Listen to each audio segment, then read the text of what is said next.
lovelies, and welcome to this week's video. I know it's been like forever, but today we are going to be talking about how to find your goddess, but you can also do this for God. But you can have more than one. Like my main one is Lilith, but I still, for other things, will use like Hecate or Aphrodite, etc. Like Minerva, Rhiannon, whatever the case might be, for different purposes. So you can use this for finding like your main goddess or god, as well as who you might need at a given time. So first we're going to go over steps, and then we're going to talk about how to like actually work with them. So one, think about what you're drawn to or what it is that you might need.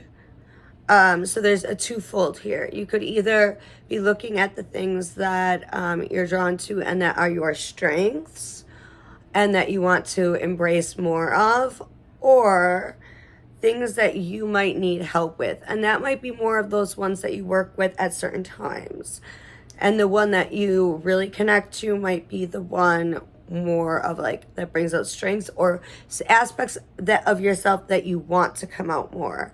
Like, for example, you might be feeling like, okay, a lot of heartbreak, blah, blah, blah, and you want to be stronger. You want to be more warrior-like. So you're going to be drawn to a goddess that has more about strength, maybe, depending on your situation, right? So if you want to know how to find your goddess or god, first thing you should ask yourself is, what am I drawn to? What is it that I need?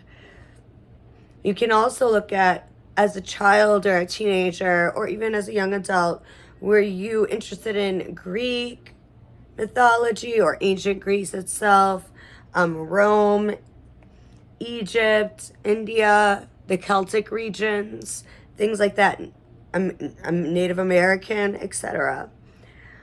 So if you are drawn to an ancient culture, it could be because of your past lives, or it just could be because of what you are drawn to and the magic that you need. So that brings me to the next step, which is, who are your ancestors? You don't need to necessarily do that. However, if you are still struggling with finding a goddess or a god that you're connected to, of course, look up gods and goddesses and like their meanings. So like, going back to the first one, let's say you're looking for strength. So look up goddess or god that has wisdom or strength or whatever it might be. So next would be your ancestors. So if you're still struggling, you don't have to do this, but you can. So where were your ancestors from, or what do you know of your ancestors? If you do, like, were you from the Celtic region? Do you have Greek heritage? Do you have Slavic heritage, Nordic heritage, etc.? So that can kind of help you as well, but it's not a necessity. Next is like recurring symbols and patterns, including animals. So when you get into paganism, right, a lot of things have to do with associations, affiliations, symbols, signs, and all that, right? So if you want to find your goddess or god, you can pay attention to symbols, numbers, animals, signs around you. For example, maybe there's been a lot of crows or ravens, and the crow is related to the Morrigan. Maybe you've seen like owls, specifically snowy owls. Maybe it's Lilith. You know, all those type of things kind of interplay with each other. Ravens, if you want to go into gods, ravens are associated with Odin, the Nordic god. Then you're going to need altars and rituals. So your main goddess or main god should have its own special altar and area. Like I have an area that just has a bunch of Lilith stuff and a Lilith candle. But I do, or candle. And then I also have throughout, I have framed images of other goddesses that I work with. So you can do that. You can also have where the altar is, like if you don't have much space, And I've done this before myself, where the altar is mainly, like for my case, it was mainly Lilith, and I had like the big main altar candle was Lilith, and I had Lilith symbols and other things around it, but then I had a Morgan picture, I had an Aphrodite picture, I had, things like that, Minerva. I had a Kali candle, I had a Hecate candle, but they were separated. They were not the main altar points. Of course, studying your god and goddess is going to be important. So you're going to want to look deeper into the goddess or god that you are mainly attracted to, as well as those that you might want to work with for other areas, right? So write down everything you learn. Get like a journal just for your main goddess or god. Dive really deep into it. Look into their mythology. And for some people like Lilith, they're throughout. There's various sources. There's various different stories. Same with like Medusa, things like that. So you're going to write a journal. You're going to want to read mythology. You're going to want to read nonfiction. You're going to want to read like even maybe depending on who you are. Like I've looked at like feminist versions of certain stories like Lilith, Medusa, Hecate, etc. You're going to want to go into that. Are they associated with fairies? Are there certain plants? All that kind of stuff. Then next is going to be like your communication, your signs, and your rituals to them. So when you start working with them, communication is very important because you don't want to pick a goddess or a god that's your main that you just kind of leave behind. So you can invoke. You can just simply talk to them, light a candle, do a basic ritual, some form of communication, even writing in your journal, ripping it out, burning it, anything like that. Some like our form of prayer. So like just affirmations or even just like spell work and calling upon them to show your appreciation. Then is divination. So you don't have to do this, but this is one thing that you can do. You can learn more about your goddess or god through divination as well. So you can get like an oracle deck that has different gods and goddesses in it. You can get an oracle or tarot deck that you invoke or bring in the energy of that goddess or god, so that every time you use them that they are connected to you, as well as you can get answers and as a way to communicate to them. So you can cleanse your divination tools. So whether it's tarot, oracle, pendulum, scrying, etc., you're going to want to cleanse it. You're going to want to invoke with certain oils or herbs that are related to your god or goddess. So like, for example, I'm not trying to just throw in my business, but I have oils that are for like Lilith, for Hecate, for Aphrodite, for Minerva, the list goes on. There are ways to just look up and find obviously their correspondence, and you can do that. Then after the cleansing, you let your goddess or god know that you're dedicating that specific divination tool, whether it's tarot, oracle, pendulum, scrying, etc., to them. And then you use that to honor them as well as to communicate through them and get messages from them. Then there, of course, the offerings. So when you have like an altar, even if it's a mixed altar, make sure that you leave like a certain offering. So each goddess or god are going to have their own types of offerings. Some might be a glass of wine. Some might be something that you harvested. It all could be different. And this is also important when you're doing, if you do circles or if you're doing spell work or a ritual, that you want to do the same type of thing. It's just like with fairies and things like that. You can keep like little pennies. There's certain herbs and flowers that you can go pick that you can also leave for them as well. Again, it's all about, that goes back to the studying about the specific goddess or god. Then dedication rituals. We kind of talked a little bit about that, but I'm about to tell you a dedication ritual that I did find That's for like the mother goddess. So for example, if you're connecting to Gaia or whoever you refer to as the mother goddess, you could, and this is a good thing to listen to regardless of who you choose, because you can replace these things with the particular correspondences to the goddess or god that you choose. So an offering for the goddess would be like incense, herbs, flowers. So what incense, herbs, or flowers are associated to that specific goddess or god? A white candle, and then multiple other candles for lighting. Typically, unless you know exactly the right color candle for that goddess or god, the best thing to do is always go with white. White is always your best bet. You'll need a clean white clothing. Again, it depends on your specific goddess that you choose. Coconut oil or some other type of anointing oil. So for the body. So like, for example, for my products, I once used almond oil, but of course some people have allergies, so I stopped. You can use grapeseed oil, you can use jojoba oil, things like that. Coconut oil is great, but it can be too thick depending on what it is that you're making. You'll need a quiet place. Get some music. Depending on the goddess or the god that you choose, on YouTube and other places, you can find invocations or songs specifically for that goddess or god. I know there are plenty for all the goddesses that I named earlier. So then what you're going to do is you're going to cleanse yourself and your space.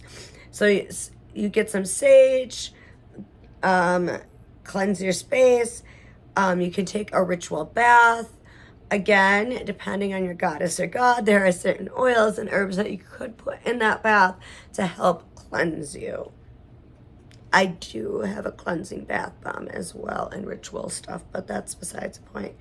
You're going to want to turn down the lights, maybe light some candles while you're getting yourself cleansed and your home cleansed with some relaxing or meditative or nature sounds, or again, music related to that goddess or the god that you choose. Again, then when you're done, gather everything that you need, your tools, your offerings, your clothing, everything in the circle. Cast a circle if that is something that you do. And then, call upon the corners if that's something you do. Once you're ready, light the main white candle. Or you can get a candle that is specifically for that goddess. For like I said, I have this big altar Lilith candle, right? So if I were, for example, to be doing this particular ritual, that is the candle I would be lighting. Then, once you light it, you say, Mother Goddess, I come to you as your humble child, or whatever goddess you prefer. So like I'd be saying, Lilith, I come to you as your humble child. I'm your daughter or son or whatever you identify as, and seek to connect deeply with you this evening. I invite you to my circle in light and love. And then you present your offering to the mother goddess or your goddess of choice or god, etc. It can be incense. If it's incense, then you light the incense. If it's some type of food or drink or both, take a little bit for yourself and then put some for them in their own offering bowl and say to the goddess or the god. And then, enjoy it yourself. If it's herbs or flowers, offer it by holding it to the north. And then state Mother Goddess or whatever goddess. So I'd be saying, Lilith, I give you this offering out of respect and gratitude and reverence. I come to you in awe of your beauty and power on this earth. Please accept this gift of pure love and admiration. Then after that, you close your eyes and you really think about the ritual you're about to perform, and imagine the goddess or the god and why you want to bring them into your life. Then with the oil in hand, start at the top of your head and anoint your crown and say, I come to dedicate myself to you wholly. In body, mind, and spirit, I dedicate the crown of my head to you, that I may connect with you and your divinity and accept your light and love. Then anoint your third eye and say the similar thing. I dedicate my third eye to you, that I may see what you see, both beauty and darkness, this realm and in the next. Then your mouth and your throat chakra. And you say, I dedicate my mouth and my throat chakra to you, Mother Goddess, or in my case, it'd be Lilith, or whoever you choose, that I may speak your truth when it is necessary, that my words may serve you and humanity, that I may speak up for myself in time of darkness, that I may speak your light in this world. Then take more oil and anoint yourself. Again, it does not need to just be a carrier oil. If you can find out what essential oils, or you find a blend, whether it be for me or another business, that is associated with that goddess or god, you may use this.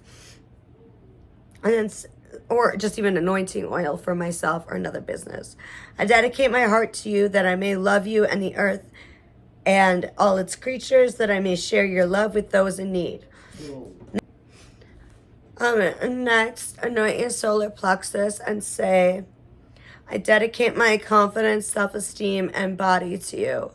Pledge to care for the body you've given to me. I reject the notion that I am not good enough, because I am good enough. I am a child of the Mother Goddess, or whatever goddess or god you say. So I'd be like, because I'm good enough, I am a child of Lilith. Forever and always. Then you go and you anoint... Oh man, you anoint your sacral chakra and say, I dedicate my sexuality to your purpose. I will use my sexual energy wisely. I create my own reality, and I may birth forth ideas inspired to your creation. Next, anoint your root chakra and say, I ground myself in your holy name, Mother Goddess, or in my case it'd be Lilith. May my roots mingle and mix with yours. May I learn how to heal and protect myself with the power of creation. Last, anoint your knees and feet and say, lastly, I dedicate my path to you. I walk the path of the Mother Goddess, or in my case it would be Lilith, or whatever goddess or god you choose, treading lightly on this planet until the day these lungs cease to breathe. Forever and always, so mote it be. Then stand back and bask in the glory of the moment. Feel the Mother Goddess's love all around you. And then say, I feel her nurturing presence. Now undress and put on the clean clothing. It can be white or whatever color you may be associated with your goddess or god. And this will seal your dedication to your goddess. Release the circle, ground, and center. Place any leftover offerings on your altar for the goddess. Don't do any other drugs or alcohol afterwards, because this will negate your ritual. And any leftover too, whether you want to do it that night or the next morning, you can empty it out into whether it's a plant or out into the earth and say to the goddess or the god, whatever it is that you choose. And that is it. If you have any questions regarding the little ritual or any other ways to find, there are other ways too. I mean, for me, I just felt a natural connection. But again, it was me kind of following like the first step, which was like thinking about what you're drawn to. And I really like focused on like, who am I? What am I drawn to? What are my qualities? What are things about myself that I would like to enhance? What goddess do I feel the most connected to? Sometimes if you're struggling, you can also just research and read about the goddesses. And if you feel drawn to a certain one, that's the one you can choose. And with that, I hope you all have a lovely evening or afternoon or morning, whenever it is you're watching. And I'm going to try and get back on a normal schedule to record more videos. If you have future video ideas, please let me know in the comments, because I've been doing this for like 7 years now. All right, I love you and have a great weekend. Bye.